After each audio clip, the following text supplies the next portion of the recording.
Hi folks, this is Tim Sundles again, and we're filming from our Africa office.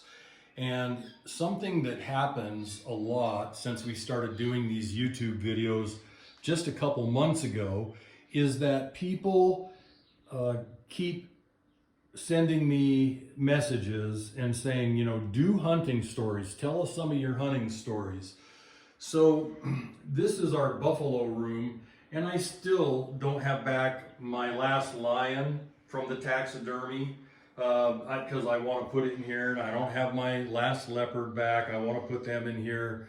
But so our lodge here is a work in progress. And what I want to talk to you about today is this old Dugga-boy right here. When I first started hunting buffalo, I was using a 375, and I was using our factory load with a 270 grain Barnes, which everybody says you got to use a 300 grain. Well, no, you don't. I like the 270. It's flatter and more versatile for smaller animals. This old boy was the third buffalo I killed. Now the others in here, I can't tell you which number they were because I've probably killed 40 buffalo by now, and I just can't keep track. My daughters tell me it's an old age thing. I tell them it's a I don't give a shit thing. Doesn't matter which one was, 27 or 32. But I want to talk about this guy and tell you the story. First, the rifle I was using was an M98 Mauser Diplomat, which the Diplomat part just means nicer wood. They're built on German Prechtel actions. This is the same action that the Mauser 98s are built on, but this is a Verney Carone 416 Rigby. And I believe, and I hear Verney Carone's out of business now, I believe that Mauser was barreling these actions and sending them to Verney Carone. They have a really slick, quick disconnect for your scope. And the only problem with this, and there's a lot of things right about it, like it always repeats to 0 at 100 yards. It's very, very good precision German engineering. The only problem is if you push on that, it comes off. And the only time I've ever had it come disconnected was when I had somebody carrying my rifle for me. And I don't like people touching my guns. And the rifle I used to kill this buffalo, well, one of the rifles, because it got ugly, had this very same Swarovski scope on it. It's a 1.7 to 10 power with a 42 millimeter objective, 30 millimeter tube. And so that's the rifle I used. And I can't say enough about these, enough good. The problem with the Mauser M98 Diplomat is that they're 17 grand plus. Well, they work. And I don't know what kind of value you put on a dangerous game rifle or a potential dangerous game rifle for hunting other things. They work. They work really well. So the Mauser only makes that Diplomat series in 375 H&H, 416 Rigby, and 450 Rigby, which, by the way, I just bought my first 450 Rigby for serious use, only because the cartridge has merit. I'll do some stories on it later. Anyway, back to this buffalo. So my first two buffalo I killed with a 375 H&H, one shot apiece. One was facing me, I shot him in the heart from the frontal. The other one was broadside, I shot him in the heart from the side. And when you heart shoot any animal and put a hole through their heart, they run 30 to 100 yards, they tip over dead. And it's pretty much the same thing when you double lung an animal. They'll run maybe even a little further depending on when they last inhaled. It has a lot to do with their breathing.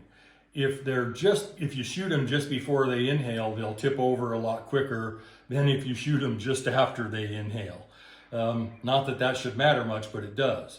Because you shoot one of these guys in the lungs and think he's dead. Well, he is, but he's still on his feet. And there's an old saying in Africa that dead buffalo kill more people than live buffalo. And I've seen that happen. I mean, I've seen them get up after they're down and start to charge again. They're just tenacious as can be. Anyway, this buffalo, it was right after we bought this ranch several years ago. And I was sitting with my wife in one of our buckies. That's a pickup truck in South Africa. They're called buckies. And if I told you how they were spelled, you'd really weird out. They're spelled B-A-A-K-I. And I don't know how they pronounce something like that as bucky. But anyway, they do. So I was sitting in the bucky with my wife, and I was glassing up on a real steep hill that has cliffs in it and stuff. Not a place you'd expect to see a large Cape buffalo. And I spotted this old boy. And I told my wife, I said, look at the size of that buffalo. He's got to be 45 inches. It turns out he was almost 46, just under 46. And I said, you know, I'm going to come back here tomorrow alone and I'm going to hunt him. Well, my wife threw the typical wife, you know, tizzy fit. Don't do that. It's too dangerous. Don't do it alone. Ah! Well, okay. I listened to her to placate her, not because I wanted to listen to her. And as this story goes, it's a damn good thing I decided to placate her. I did not have enough experience with Cape buffalo. This was only my third one. And I was used to tipping them over with a 375 H&H because when you hunt, you know, a lot of times the animal has no idea you're there. You have plenty of time to pick your shot. That's way different than stopping a charge. I never, ever considered the 375 H&H a good charge stopper on African game. Sure, you can do it, but there's better choices. So anyway, I come back to the lodge and I get our lodge manager, who he was a PH at the young age of 18 up in Mozambique, and he's had a lot of experience.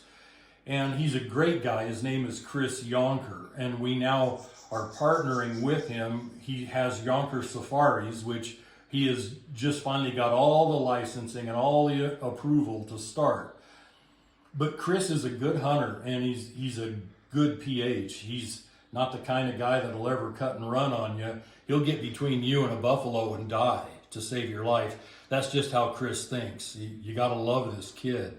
So anyway, that night at the lodge, I get Chris, and he's not used to pre-64 Winchester 458s. So we went over the controls and everything on my pre-64 Winchester 458, and we decided we would get up early in the morning, and you know, and he practiced with the sight picture quite a lot. It had a large aperture rear sight on it, which most people aren't used to using, let alone using it for dangerous game. I use it on most of my dangerous game magazine rifles. Anyway, we get up the next morning very early. We drive out there, we're glassing the hillside, and Chris goes, there he is. And I look way up on the hillside, just below the cliffs, and I see this Cape buffalo vanish into the brush. So we start to climb. Well, as we're starting to climb, the sun comes up, and when the sun hits the ground, there's this thing called thermals, and the wind starts to swirl. So no longer do we have a consistent downhill thermal. We now have I think my wife is signaling me to stand in front of the buffalo. You can say it out loud, babe. People are used to you talking. She was pointing. I'm like, must be a fly in the room or something. So anyway, the thermals started the swirling process, and you'll get, when the sun comes up and hits the ground, you'll get an hour or so of swirling winds before you get a direct uphill wind as the sun heats the ground. So we were getting swirling.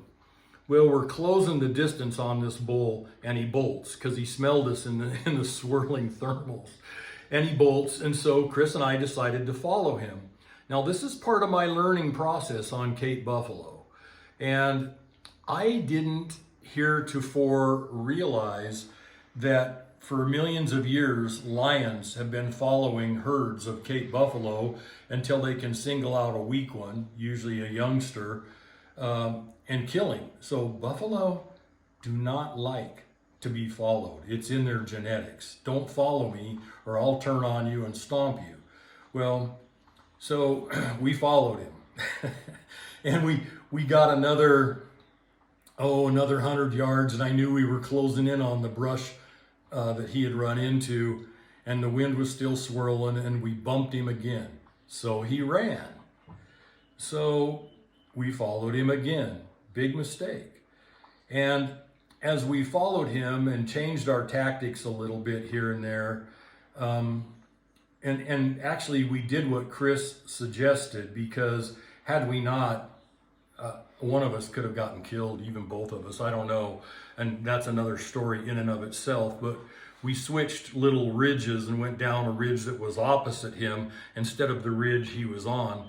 And when we spotted him, he spotted us. And he was 30 meters away, and he just charged before I ever shot. Well, I was shooting a little downhill, and I tried to break his back with those triple shocks, which they're more than capable of breaking a buffalo's back. But I was about 1.5 inches left of center on his spine, so it broke 2 vertebrae, shattered them.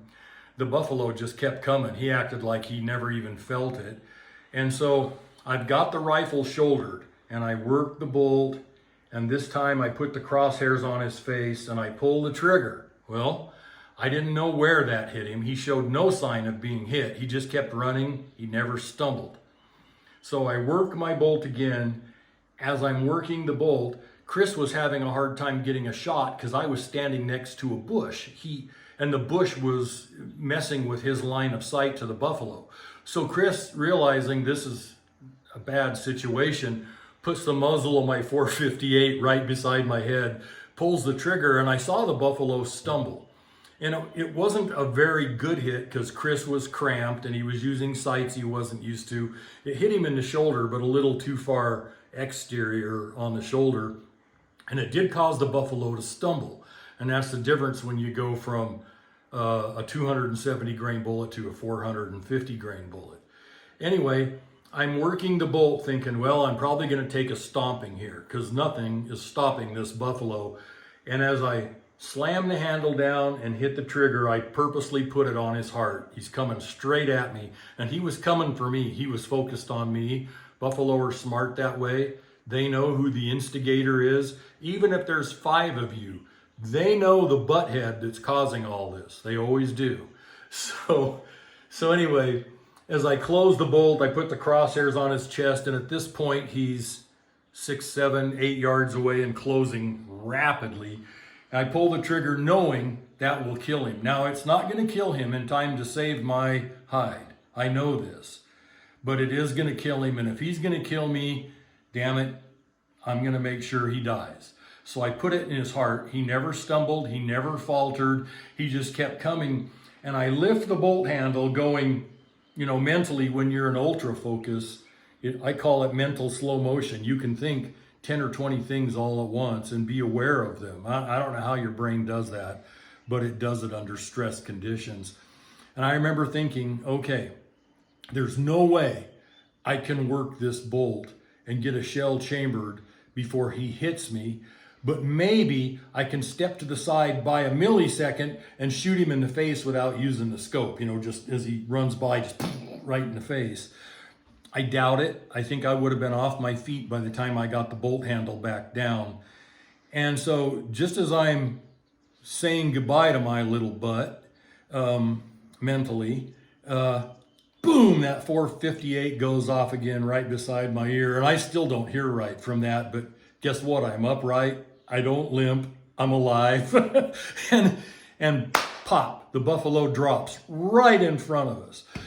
And so I'm like, I turn around, I look at Chris, and we start laughing. That's what adrenaline does to you. We're both sitting there laughing, and I shook his hand, and Chris goes, "That's the most fun you can have with your clothes on."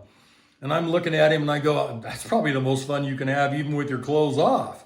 And we're laughing our butts off, and all of a sudden, Chris's eyes go like this. I turn and look, and the buffalo is standing up. So Chris just runs up to it with the 458 and shoots it in the spine, at point blank range, just puts the muzzle on the spine and pulls the trigger, and down he goes. Well, that bull turned out, we had him aged, I mean, as best we can do with our knowledge, at 15 plus years. He was just old and cranky. And buffalo do this as they get up in years, say 12, 13, right around there. They get sick and tired of hanging out with a herd. There's too many women in the herd and there's too many youngsters in the herd. And you know how men get old and cranky, especially after they've been through a divorce or two and they've raised a house full of teenagers? Buffalo are no different. They just want to be left alone and have peace in their lives. Well, the easiest way to do that is leave all the wives and the kids in the herd and go up on the hill and just relax. And that's what he was. He was a cranky old crapper. You can see his tattered ears, been in a jillion fights. He's one of my best buffalo trophies because of the story. He's probably the biggest one I've killed. I don't shoot the biggest ones I see. I let them live to breed. You know, the 46 and up inch buffalo, I just want them running around to breed. And when they get too old, yeah, I'll maybe hunt them. Buffalo are hard to find on this ranch because we have really steep terrain and really thick valleys and gullies. And, you know, they can go in that stuff and you'll never see them again, ever. Anyway, that's one hunting story that's worth telling. And God bless you. And I hope you have a great day. And we'll see you on... Oh, by the way, film this one right here, babe. This one's next. And he's the smallest buffalo in here. He's 39 inches wide. But he's a great story. And that's why he's mounted here. I've got much bigger ones to mount, but he's a good story. And I don't remember if he was 5th or 6th or 7th, but he was in that range. And then if you'll focus on this one, that one also is the most beautiful buffalo I've ever killed. I killed him here on the ranch, and he's gonna be another story before we leave here and head back to Idaho. And he's just a story worth telling because of how hard he was to get. It took us a long time to get him, and he never charged or anything, not saying he wouldn't have. I didn't give him a chance. When I finally got a shot at that old fart, I took it. Wasn't gonna wait because we had worked and worked and worked to get him. Anyway, folks, please have a good day, and we will see you on the next video. Thanks.